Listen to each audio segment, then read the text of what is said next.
Singapore, the tiny nation state at the southern tip of Malaysia, may not be at the top of your mind, but it should be. Consider this. It is, according to the World Bank, the easiest place in the world to do business. Did you know it is on the verge of beating Las Vegas, against the odds perhaps, to become the second biggest gambling market in the world? 15% of its households have more than $1 million in assets, the highest percentage in the world. And it is a longtime friend of the United States, but has to maintain close relations with China as well. A complicated balancing act that it does well. It is, in short, the little nation that could. And we could all learn a lot from Singapore. I had a chance to do just that when I sat down with the nation's Prime Minister, hsien in Davos.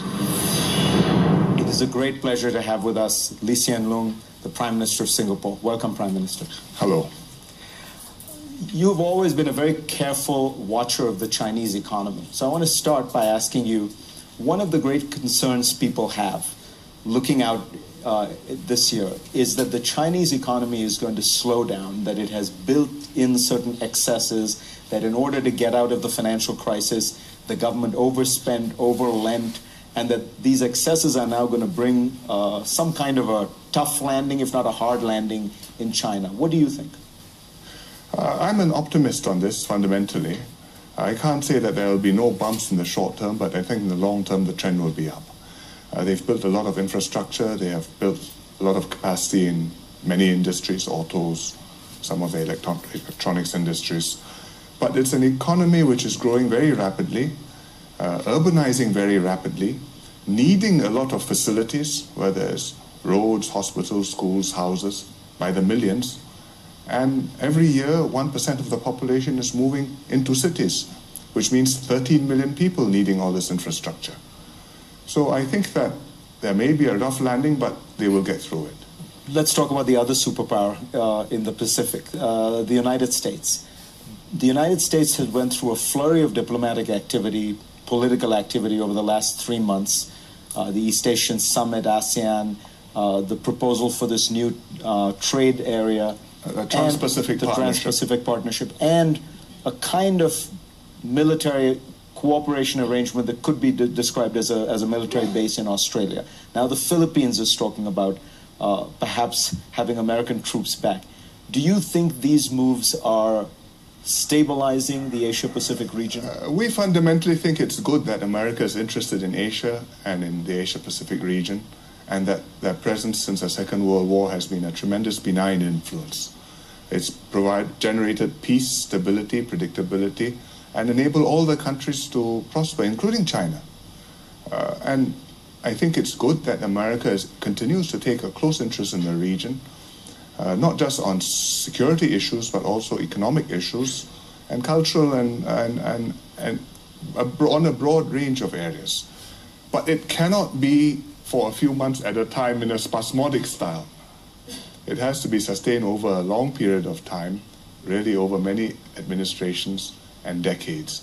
And America has got many preoccupations around the world, so we hope on your busy plate, Asia doesn't fall off the edge.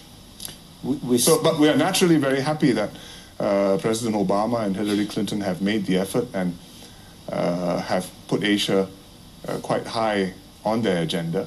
We hope it will be sustained. Is there any prospect of American troops in Singapore? Well, we actually host facilities in Singapore, and American ships and aircraft stop by from time to time and use those facilities. That's different from having a naval base. And a naval base would be a bridge too far? A naval base would be twice as big as Singapore. It can't be done. You reclaim lots of land to build casinos, you could probably build a naval base. But let me ask you about the Chinese reaction, though. The Chinese reaction to this same flurry of diplomacy and these new agreements has been somewhat cautious, in some cases hostile. The official position is that they are very happy to have more members join the East Asia Summit, and America is welcome to join, and Russia is welcome to join, and Europe is welcome to join as well. And the more the merrier. That's the official position. Their private position probably is awareness. They are watching.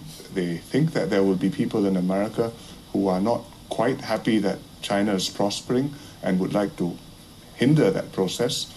And they will not want to let those people succeed.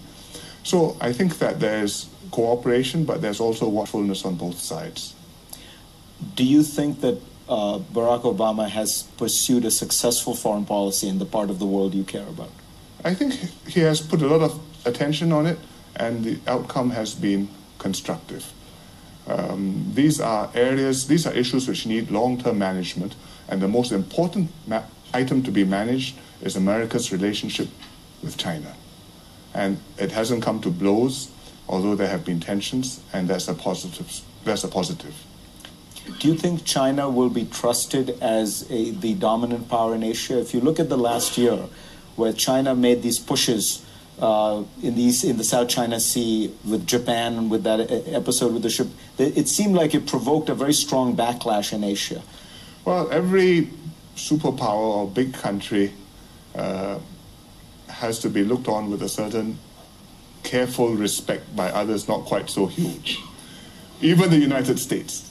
But the United States, after 60 plus years in the Pacific since the war, is still welcomed and is still considered benign. And that's really a good example for the Chinese to seek to emulate. What keeps you up at night? Well, I think Asia will boom.